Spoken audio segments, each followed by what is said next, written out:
जय श्री कृष्ण। आज हम सभी कार्तिक मास महात्म्य के द्वितीय अध्याय की कथा श्रवण करेंगे।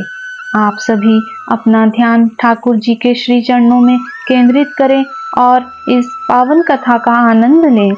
भगवान श्री कृष्ण आगे बोले, हे प्रिय, जब गुणवती को राक्षस द्वारा अपने पति एवं पिता के मारे जाने का समाचार मिला तो वह विलाप करने लगी। हे नाथ, हे पिता, आप मुझको त्याग कर कहाँ चले गए? मैं अकेली स्त्री आपके बिना अब क्या करूं? अब मेरे भोजन वस्त्र आदि की व्यवस्था कौन करेगा? घर में प्रेम पूर्वक मेरा पालन पोषण कौन करेगा? मैं कुछ भी नहीं कर सकती। मुझ विधवा की कौन रक्षा करेगा? अब मैं कहाँ जाऊं? मेरे पास अब कोई ठिकाना भी नहीं रहा।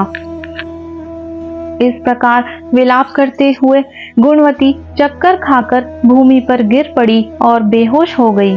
कुछ देर पश्चात जब उसे होश आया तब वह पहले की ही भांति करुण विलाप करते हुए शोक सागर में डूब गई। कुछ समय के पश्चात जब वह संभली तो उसे ध्यान आया कि पिता और पति की मृत्यु के बाद मुझे उनकी क्रिया करनी चाहिए जिससे उनकी गति हो सके।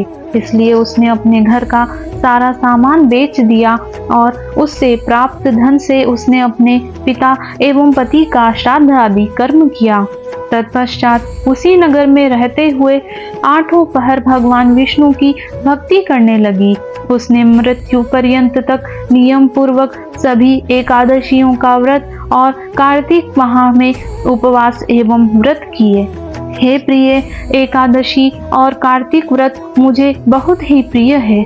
इनसे मुक्ति, भुक्ति, पुत्र एवं संपत्ति प्राप्त होती है। कार्तिक मास में जब तुला राशि पर सूर्य आता है तब ब्रह्म मुहूर्त में उठकर स्नान करने व व्रत व उपवास करने वाले मनुष्य मुझे बहुत प्रिय है, क्योंकि यदि उन्होंने पाप भी किए हों तो भी स्नान व व्रत के प्रभाव से उन्हें मोक्ष प्राप्त होता है।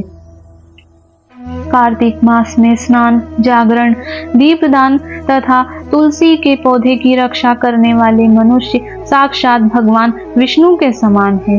कार्तिक मास में मंदिर में झाड़ू लगाने वाले, स्वस्तिक बनाने वाले तथा भगवान विष्णु की पूजा करने वाले मनुष्य जन्म मरण के चक्कर से छुटकारा पा जाते हैं। यह सुनकर गुणवती भी प्रतिवर्ष श्रद्धा पूर्वक कार्तिक का व्रत और भगवान विष्णु की पूजा करने लगी। हे प्रिय, एक बार उसे ज्वर हो गया और वह बहुत कमजोर हो गई। फिर भी वह किसी प्रकार गंगा स्नान के लिए चली गई। गंगा तक तो वह पहुंच गई, परंतु शीत के कारण वह बुरी तरह से कांप रही थी।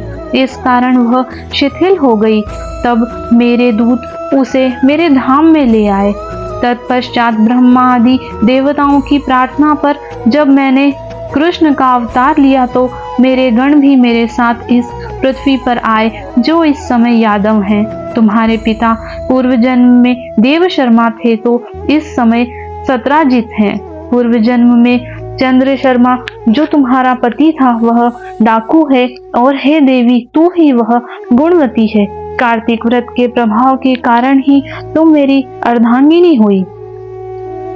पूर्व जन्म में तुमने मेरे मंदिर के द्वार पर तुलसी का पौधा लगाया था। इस समय वह तुम्हारे महलों के आंगन में कल्प वृक्ष के रूप में विद्यमान है। उस जन्म में जो तुमने दीपदान किया था उसी कारण तुम्हारी देह इतनी सुंदर है और तुम्हारे घर में साक्षात लक्ष्मी का वास है। क्योंकि तुमने पूर्व जन्म में अपने सभी व्रतों का फल पति स्वरूप विष्णु को अर्पित किया था, उसी के प्रभाव से इस जन्म में तुम मेरी प्रिय पत्नी हुई हो।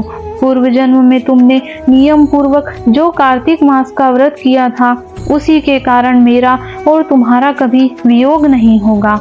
इस प्रकार कार्तिक मास में व्रत आदि करने वाले मनुष्य मुझे तुम्हारे समान प्रिय है। दूसरे जप तप यज्ञ दान आदि करने से प्राप्त फल कार्तिक मास में किए गए व्रत के फल से बहुत थोड़ा होता है, अर्थात कार्तिक मास के व्रतों का 16वां भाग भी नहीं होता। इस प्रकार सत्यभामा भगवान श्री कृष्ण के श्रीमुख से अपने पूर्व जन्म के पुण्य का प्रभाव सुनकर बहुत प्रसन्न हुई कार्तिक मास महात्म्य द्वितीय अध्याय कथा समाप्त। बोलिए कृष्ण कन्हैया लाल की जय।